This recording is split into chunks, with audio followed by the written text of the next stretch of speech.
ఎక్కడున్నాడో తెలియటం లేదు. ఇది కస్టోడియల్ డెత్ లాగా కనిపిస్తుంది. దీని మీద యాక్షన్ తీసుకోమంటే నో యాక్షనే లేదు. అది కమిషనర్కి పంపించారు, కమిషనర్ పంపిస్తే డీసీపీకి పంపించారు, డీసీపీ చెత్తబొట్టలో వేశాడు. అంతకుముందు ఎంత ఆరాటపడిందో ఈ కుటుంబం ఆలోచించండి. ఏదో ఒక విధంగా బయటికి తీసుకురావాలి, మావాడు ఎక్కడున్నాడో తెలుసుకోవాలనే ఉద్దేశంతో తిరిగారు, పోలీస్ స్టేషన్కి తిరిగారు, చివరికి డీజీపీ ఆఫీస్కి కంప్లైంట్ చేశారు, పోలీసులు బతిమిలాడారు, కాళ్ళు గడ్డలు పట్టుకుంది విజయలక్ష్మి గారు వెళ్ళి. కానీ సమాధానం లేదు. ఆ నోటా విన్నారు. ఎవరితో? ఇతనితో పాటు తన్నులు తిన్న వాళ్ళు బయటకు వచ్చారు.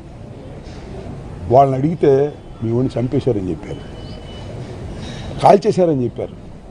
అక్కడి నుంచి ఇన్వెస్టిగేషన్ చేశారు. వీళ్ళు ఉన్నటువంటి ప్రజలతో, ఆ పోలీస్ స్టేషన్లో ఉన్నటువంటి కానిస్టేబుల్స్తో వాళ్ళు వాస్తవాలు చెప్పారు. మీ వాడిని చంపేశారు, బూడి చేసేశారు, కలిపేశారు, ఎక్కడో మీ వాడు ఇక లేడు అని చెప్పారు. అప్పుడు గుండె పగిలిందని మనవి చేస్తున్నాం. ఆ తర్వాత 2వ తారీఖున హెబియస్ కార్పస్ ఫైల్ చేశారు విజయలక్ష్మి గారు. అంతకుముందు కొన్ని విషయాలు జరిగాయి, అది కూడా బాధాకరం. హ్యూమన్ రైట్స్ కమిషన్ దగ్గరికి వెళ్ళారు, హ్యూమన్ రైట్స్ అడ్వకేట్స్లో ఉన్న వాళ్ళ దగ్గరికి. అక్కడికి వెళ్తే ఒక వర్గం, ఏది పోలీసులకు అనుకూలమైన వర్గం, దాన్ని జరగకుండా చేయడానికి ప్రయత్నం చేశారు, అక్కడ అడ్డుకోవడానికి ప్రయత్నం చేశారు. అయినా విజయలక్ష్మి గారి సోదరైనటువంటి దుర్గ ఎడ్యుకేట్ అవ్వటం వల్ల బతిమినాడో బామాలో వెలుగులోకి తీసుకొచ్చింది. చివరికి హెబియస్ కార్పస్ పడేయడానికి కూడా వీలు లేకోకుండా కొన్ని అడ్డంకులు సృష్టించారు. అయినా సరే ఎవరినో బతిమినాడుకొని హైకోర్టులో హెబియస్ కార్పస్ ఫైల్ చేస్తే 2వ తారీఖున 4వ తారీఖు విచారణకు వచ్చింది. 4వ తారీఖు విచారణకు వస్తే వాళ్ళు చెప్పిన దాని మీద విని, ప్రభుత్వం పోలీసులు చెప్పిన దాని మీద విని 15వ తారీఖున హాజరు పెట్టమన్నారు. ఎక్కడ హాజరు పెడతారు? 15వ తారీఖున. ఇవాళ కూడా హాజరు పెట్టలేరు. 15వ తారీఖు రమ్మంటే 15వ తారీఖు వెళ్ళారు. అప్పుడు మా దృష్టికి వచ్చింది. మేము మాట్లాడటం 15వ తారీఖు ప్రారంభించాం. వైఎస్ఆర్ కాంగ్రెస్ పార్టీ తరపున వాళ్ళ కుటుంబం మాకు చాలా సన్నిహితంగా ఉండేది. పూర్వం దివితాలూకాలో పెరిగిన వాడిని నేను. ఇమీడియట్గా నాగేశ్వరరావుతో మాట్లాడాను, విజయలక్ష్మి గారితో మాట్లాడాను, దుర్గతో మాట్లాడిన తర్వాత కన్సర్న్ ఏర్పడింది. ఇది చాలా దారుణమైనటువంటి అంశం. ఈ అంశాన్ని తప్పనిసరిగా మాట్లాడాలి, వెలుగులోకి తీసుకురావాలనే ఉద్దేశంతో మేము మాట్లాడాం. పక్కన హైకోర్టు కూడా ఒక ఆర్డర్ ఇచ్చింది, 29వ తారీఖున ప్రొడ్యూస్ చేయండి ఈ లోపల బతికుంటే అనేది. ఒక చిన్న డైలాగు ఎంతగా ఇబ్బంది పెడుతుందంటే, విజయలక్ష్మి గారు మాట్లాడుతున్న మాట, అయ్యా చచ్చిపోతే డెడ్ బాడీని ఇవ్వండి, కాల్ చేస్తే బూడిదివ్వండి, అదైనా 4 చోట్ల కలుపుకుంటామనే మాట మాట్లాడుతున్నప్పుడు ఎవరికైనా గుండె తరగదా అని అనుకున్నా. అదేమంటే అతను రౌడీ అంట, గ్యాంగ్స్టార్ అంట, పెద్ద క్రిమినల్ సామ్రాజ్యం ఉందంట, పిచ్చి పిచ్చి మాటలు మాట్లాడుతున్నారు. కోర్స్ అతను 2-3 కేసుల్లో ముద్దాయి కావచ్చు. నిజంగా అంత క్రిమినల్ బ్యాక్గ్రౌండ్ నుండి అంత డాన్ ఉంటే ఆ అమ్మాయి గుడిసెలో ఉండాల్సిన అవసరం ఏంటి? 500 అడుక్కోవాల్సిన అవసరం ఏంటి? అన్నదమ్ములు 500 ఇస్తే 200 అట్టి పెట్టుకుని 300 పంపించాల్సిన అవసరం ఏంటి? ఇవాళ ఒక మీడియా సెక్షన్ దుర్మార్గంగా అతని మీద ట్రోల్ చేస్తూ ఉంది. ఎస్, కొన్ని కేసుల్లో ఉన్నాడు, క్రిమినల్ నేచర్ ఉందనుకుందాం, చంపేస్తారా? కసబ్ గుర్తుందిగా మీకు? పాకిస్తాన్ నుంచి మన మీద దాడి చేశాడు. కసబ్ను కూడా ఉరితీసే ముందు విచారణ జరిపినటువంటి భారతదేశం ఇది. భారత రాజ్యాంగం చెబుతుంది. ఏ భారత రాజ్యాంగానికి ఈ ప్రభుత్వం వ్యతిరేకమా? సిఐ భారత రాజ్యాంగాన్ని కాదంటాడా? చెప్పని అడుగుతా ఉన్నా. నేను ఇక్కడ ఒక వాస్తవాన్ని చెప్పదలుచుకున్నా. ఎవరైనా చనిపోతే, మన తండ్రి చనిపోతాడు దురదృష్టవశాత్తు, లేదా మన బంధువులు చనిపోతారు దురదృష్టవశాత్తు.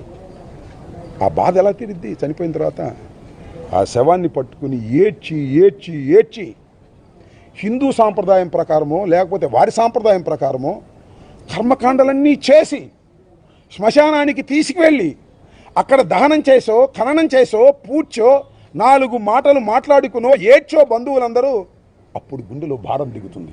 ఉన్నా కదా చెప్పమని అడుగుతా ఉన్నా. మన తండ్రి చనిపోయినా తల్లి చనిపోయినా వారి శవాలను తీసుకువెళ్ళి మోసుకెళ్ళి ఆ క్రతువు చేసినప్పుడు గుండెల్లో భారం దిగుతుంది. అలాంటి అవకాశం కూడా ఇవ్వలేదే. కనీసం చచ్చిపోయిన తర్వాత డెడ్ బాడీని తీసుకొచ్చి ఆ తల్లికి చూపిస్తే కొంత భారం దిగేదే. చివరికి క్రతువు చేసుకునే అవకాశం కూడా, చివరికి దహనం చేసుకునే అవకాశం కూడా, చివరికి హిందూ సాంప్రదాయం ప్రకారం అన్ని క్రతువు కార్యక్రమాలు చేసుకునే అవకాశం కూడా ఆ తల్లికి ఇవ్వలేదు, ఆ కుటుంబానికి ఇవ్వలేదు. ఇంతకన్నా ఘోరం నీచం భారతదేశంలో ఎక్కడైనా ఉంటుందా అని అడుగుతా ఉన్నా. పౌర సమాజం ఆలోచించుకోవాలి. ఇది చాలా దుర్మార్గమైనటువంటి విషయం. ఈ విషయం మీద కోర్స్ వాళ్ళు మా పార్టీ కాదు, కానీ మానవులేగా. మా పార్టీ కాకపోయినా జగన్మోహన్ రెడ్డి గారి ఆదేశం మేరకు మేము మాట్లాడుతున్నాం, వారికి అండగా ఉంటాం. తప్పనిసరిగా సిబిఐ ఎంక్వైరీ జరిగి వాస్తవాలు బయటకు వచ్చేంత వరకు వారి తరపు నుండి పోరాటానికి సిద్ధంగా ఉన్నామని కూడా మనవి చేస్తున్నా. జగన్మోహన్ రెడ్డి గారు కూడా చెప్పారు, వెళ్ళండి, కలవండి, వారిని ఓదార్చండి అని చెప్పినటువంటి సందర్భం. ఈ విషయాన్ని ఒకటి మేమేదో పొలిటికల్గా లబ్ధి పొందటం కోసం చేయటం లేదో గుర్తుపెట్టుకోమని మనవి చేస్తున్నా. గుండె మండి బాధపడి మేము చేస్తున్నాం, బాధతో చేస్తున్నాం. ఆ తల్లి ఆవేదన వెళ్ళలేక చేస్తున్నాం తప్ప పొలిటికల్గా చాలా ఇష్యూస్ ఉన్నాయి వాళ్ళని బ్యాడ్ చేయడానికి. డిఎస్సి లాంటి ఇష్యూస్ ఉన్నాయి, ఇంకోటి ఉన్నాయి. కానే కాదు, ఒక పౌర సమాజంలో ఒక మానవుణ్ణి, ఒక యువకుణ్ణి, భావి భారత పౌరుణ్ణి అడ్డగోలుగా చంపేసి, బాడీ అప్పు చెప్పిన కొంత బాధ తెలియదు, చంపేసి ఖననం చేసి ఉన్నాడో లేదో అని తెలియనటువంటి పరిస్థితితో పాటు ఉన్నాడు ఎతుకుతున్నాం అని చెబుతారండి. ఉన్నాడు ఎతుకుతున్నాం, 4-5 టీములు వేసాం, వాళ్ళు ఎతుకుతున్నారు. రేపు 29వ తారీఖు కూడా అదే చెప్తారు.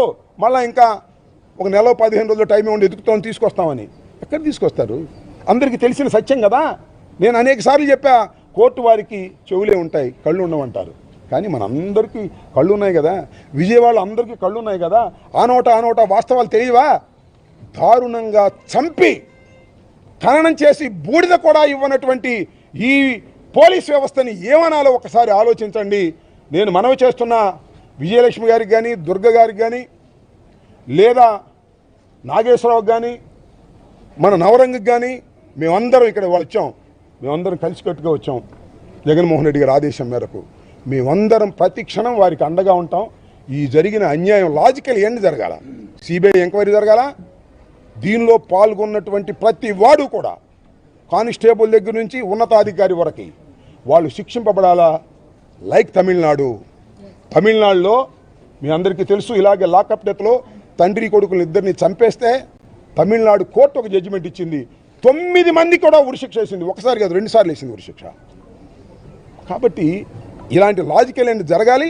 భారతదేశంలో ఇలాంటి చర్యలు, ఇలాంటి సంఘటనలు మళ్ళా జరగాలంటే భయపడాలి పోలీస్ వ్యవస్థ. అప్పటిదాకా ఈ కుటుంబం ధైర్యంగా నిలబడి ఈ వ్యవహారాన్ని చేయాలని, దానికి మేము మద్దతు ఉంటామని, మాతో పాటుగా రాజకీయ పార్టీలకు అతీతంగా ఎవరైతే ఎన్జిఓస్ ఉన్నారో, పౌర హక్కులు కాపాడుకోవాలనే బాధతో ఉన్నారో వాళ్ళందరూ కూడా వాళ్ళని సపోర్ట్ చేయండి. సపోర్ట్ చేసి ముందుకు తీసుకువెళ్ళి ఈ సమాజంలో ఒక మార్పు కోసం, పోలీస్ వ్యవస్థ చేస్తున్నటువంటి దుర్మార్గాలను ఎండగట్టడం కోసం అందరూ కలిసి రావాల్సిందిగా ఇవాళ చనిపోయినటువంటి గాదే సాయికృష్ణ ఇంటి ముందు నిలబడి, ఆ చనిపోయిన సాయికృష్ణ యొక్క తల్లిని పరామర్శించి, వారి కుటుంబాన్ని పరామర్శించి, వారి ఇంటి ముందు నిలబడి మిమ్మల్ని అర్థిస్తున్నాం, సపోర్ట్ చేయండి, ఈ బాధాకరమైనటువంటి విషయాలను ప్రపంచానికి తెలియపరచండి అని మీ అందరినీ కూడా మనస్ఫూర్తిగా కోరుకుంటున్నాను. ధన్యవాదాలు. ఈ కేసుకు సంబంధించి ఒక సామాజిక వర్గాన్ని రెచ్చగొట్టే ప్రయత్నం చేస్తున్నారు, డివైడ్ చేసే ప్రయత్నం చేస్తున్నారు. ఏంది ఆరోపణ? ఏంటి? వాళ్ళు మా సామాజిక వర్గమే, ఏంటి తప్పు? వాళ్ళు మా సామాజిక వర్గం అయితే, మా సామాజిక వర్గం కాకపోయినా ఇలాంటి చర్య జరిగినప్పుడు మేము సపోర్ట్ చేస్తాం. మా సామాజిక వర్గం వాళ్ళు. మాకు ఒక మాట మాట్లాడితే మాకు బంధువులు కూడా అవుతారు. దివితాలూకాలో పుట్టినటువంటి వాళ్ళు, నేను దివితాలూకాలో పెరిగినటువంటి వాడిని. అర్థం కాల? వాళ్ళ కృష్ణ మాతో పాటు ఉన్నటువంటి వ్యక్తి, వాళ్ళ నాన్నగారు, మా బంధువులు, మా కులస్తులు. తప్పేంటి? వీళ్ళందరూ ఏ కులస్తులను వచ్చారు చెప్పండి? ఏ కులస్తులు వచ్చారు? ఏదో ఒకటి డైవర్ట్ చేసేటటువంటి కార్యక్రమం. అతను రవిడి, అంబటి రాంబాబు శవం దొరుకుతారు, భుజాన్ని తీసుకెళ్తాడు. ఇదా? ఆ ఫోటో అయింది కాదు, ఎవరిదో ఫోటో తీసురా, ఆయన తీసురా. ఎవరు చెప్తున్నారంట కొన్ని టీవీలు, ఆ ఫోటో అయింది కాదు, రాంబాబు మిస్లీడ్ చేసి ఫోటో ఇష్యూ కరెక్ట్, ఆ ఫోటో అది కాదు, తీసురా ఫోటో. ఆ కాళ్ళు అయినవి కాదు, ఎవరికి తీసురా ఆ కాళ్ళు. మనిషిని చంపేసి ఏందయ్యా మీరు చేసేది? మేము పోరాడుతున్నాం వారి కుటుంబం తరఫున, వాళ్ళకి అన్యాయం జరిగిందని పోరాడుతున్నాం. వాళ్ళు మా పార్టీ కాదు, మీకు తెలుసు. వాళ్ళు చెప్పారు, నవరంగ్ చెప్పాడు. అవన్నీ రాజకీయాలు నేను ఇక్కడ మాట్లాడదలుచుకోలేదు, రాజకీయాలు మాట్లాడే వేదిక వేరే ఉంది. కానీ ఇది మానవ సమాజం తల దించుకునేటటువంటి చర్య ఇది. దీని మీద వెలుగెత్తండి, గొంతెత్తండి, పౌరులు గొంతెత్తండి. పార్టీలే కాదు అని నేను మిమ్మల్ని కూడా హృదయపూర్వకంగా కోరుకుంటున్నాను. సార్, సాయి కృష్ణ జనసేన అభిమాని, పవన్ అభిమాని చెప్తున్నారు. ఎప్పుడైతే అతను చనిపోయాడో అదే పార్టీ చెందిన నాయకులు వచ్చి సెటిల్ చేయడం, ఇది ఎలా చూడొచ్చు? నేను ఎలానూ చూడను. ఇప్పుడు రాజకీయాలు అది నవరంగ మాట్లాడాడు, వాళ్ళే మాట్లాడతారు. నేను ఇక్కడ పొలిటికల్ యాంగిల్ తీసుకోదలుచుకోలేదు, ఒక హ్యూమన్ యాంగిల్తోనే మాట్లాడుతున్నాను. పొలిటికల్ యాంగిల్ తీసుకోవాల్సి వస్తే తర్వాత మేము తీసుకుంటాం. సార్, ఇప్పుడు సిపిని వాళ్ళు కలిశారు, 2 రోజులు బ్యాక్ కలిసినట్టు వాళ్ళు ఏదో కొంత హామీ ఇచ్చిన పరిస్థితి కూడా ఉంది. సార్, సిపికి తెలియక నేను ఒక్క మాట అడుగుతాను సార్. విలేకరులందరికీ తెలుసు కదా సిస్టమ్ ఎలా నడుస్తుందో. సిపికి తెలియకోకుండానే, డీజీపీకి తెలియకోకుండానే, హోంమంత్రికి తెలియకోకుండానే, ప్రభుత్వానికి తెలియకోకుండానే చంపేటప్పుడు తెలుసో తెలియదు పక్కన పెట్టండి, దహనం చేశారా? ఎంత మేజర్ యాక్ట్ అది? 2 నేరాలు. దీనిలో మర్డర్ చేయటం ఒక నేరం, మర్డర్ చేసిన తర్వాత సాక్ష్యాధారాలను లేకుండా చేయటం 2వ నేరం. ఆ 2వ నేరంలో ఈ రాష్ట్రంలో ఉన్న ప్రభుత్వం, ఈ రాష్ట్రంలో ఉన్న పోలీస్ ఉన్నతాధికారులు అక్యూజ్డ్. గుర్తుపెట్టుకోండి, అక్యూజ్డ్. ఈ సిఐ ఎస్పీకి చెప్తాడు, ఎస్పీ మీన్స్ కమిషనర్ చెప్తాడు, కమిషనర్ ఐజీకి చెప్తాడు, ఐజీ లెవెల్ అనుకుంటా డీజీపీకి చెప్తాడు, డీజీపీ హోంమంత్రికి చెప్తాడు, హోంమంత్రి ముఖ్యమంత్రికి చెప్తారు. మొత్తం జరిగిన తర్వాత క్రిమినేషన్ జరిగింది. రాసుకోండి, నేను చెప్తాను. ఇవాళ ఏమను ఎంక్వైరీ, సిబిఐ ఎంక్వైరీ దమ్ముంటే వాళ్ళు ఏమను, కోర్టు వేయటం కాదు, ప్రభుత్వమే ఎస్ ఇది fit for the CBI enquiry, మేము సిబిఐ ఎంక్వైరీకి మేము రాస్తున్నాం అని చెప్పమనండి. వాళ్ళకి ధైర్యం ఉంటే ఏదో ఐపీఎస్ ఆఫీసర్ని ఒకటి వేసేసి తూతు మంత్రం చేసేస్తారా? ఏంటిది? మరణం అండి. అంటే ఐజీ స్థాయి వ్యక్తి సిపి స్థాయి ఈక్వల్, కానీ ఆ ఎంక్వైరీ కేసులో ఎస్పీ స్థాయి వ్యక్తిని ఎంక్వైరీ ఆఫీసర్ చేయడం ఏంటి? తూతు మంత్రం చేయడం అదే కదా. అసలు దీనిలో ఐపీఎస్ ఆఫీసర్ పోలీస్ డిపార్ట్మెంట్లో ఎంక్వైరీ జరగటం ఏంటి?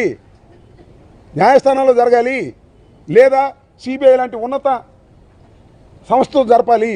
తూతూ మంత్రం చేసి, తుమ్మకాయ మంత్రం చేసి దీన్ని పక్కన పెట్టాలని ప్రయత్నం చేస్తున్నారు. ఇంతకు ముందు కూడా ప్రయత్నం చేస్తే దుర్గ లాంటి న్యాయవాది ఉండటం వల్ల ఫైట్ చేసి వాళ్ళు బయటకు వచ్చారు. హెబియస్ కార్పస్ వేయడానికి కూడా చాలా కష్టపడ్డారు. మాకు తెలియదు, అది ఇప్పుడు చెప్తే వింటున్నాం. హెబియస్ కార్పస్ వేయడానికి కూడా ప్లేటర్ దొరకకుండా చేశారు. పోలీస్ వ్యవస్థ అంత స్ట్రాంగ్గా ఉంటుంది, మీ అందరికీ తెలుసు. పొలిటికల్ బ్యాక్గ్రౌండ్ ఉంది కాబట్టి మేము ఎదుర్కొంటున్నాం. వాళ్ళు ఏముంది పాపం, ఒక మిడిల్ క్లాస్ కుటుంబం, వాళ్ళు ఒక పార్టీకి చెంది ఉండవచ్చు, ఆ పార్టీ వాళ్ళే మరి వాళ్ళకి అండగా లేకపోవచ్చు. That is the different matter. But మనసున్న మానవుడు ఎవడైనా వాళ్ళకి సపోర్ట్ చేయాల్సింది, రాసుకోండి. మనసు లేకపోతే వాళ్ళ కర్మ. ఇది చాలా అన్యాయమైన విషయం. మరొకసారి చెప్తున్నా, కసబ్ లాంటి వాడిని ఉరి తీయటానికి కూడా భారత రాజ్యాంగం ప్రకారం నేరం రుజువయ్యేదాకా వెయిట్ చేశారు. కానీ సాయి కృష్ణ మాత్రం చంపి బూడిద చేసి గాల్లో కలిపేశారు. ఏంటిది? ఈ కేసు కూడా బూడిద చేసేయాలని చూస్తున్నారు. చెయ్యనివ్వమని కూడా చెప్తున్నా ఈ సందర్భంగా. ఈ వ్యవస్థలు ఇంకా బతికే ఉన్నాయి. న్యాయ వ్యవస్థ ఉంది, సిబిఐ ఉంది, కేంద్ర ప్రభుత్వం ఉంది. ఇది కేంద్ర స్థాయిలో చర్చ జరగవలసినటువంటి సంఘటన. ఇది ఆ స్థాయికి తీసుకువెళ్తామని కూడా ఈ సందర్భంగా నేను చెప్పదలుచుకున్నాను.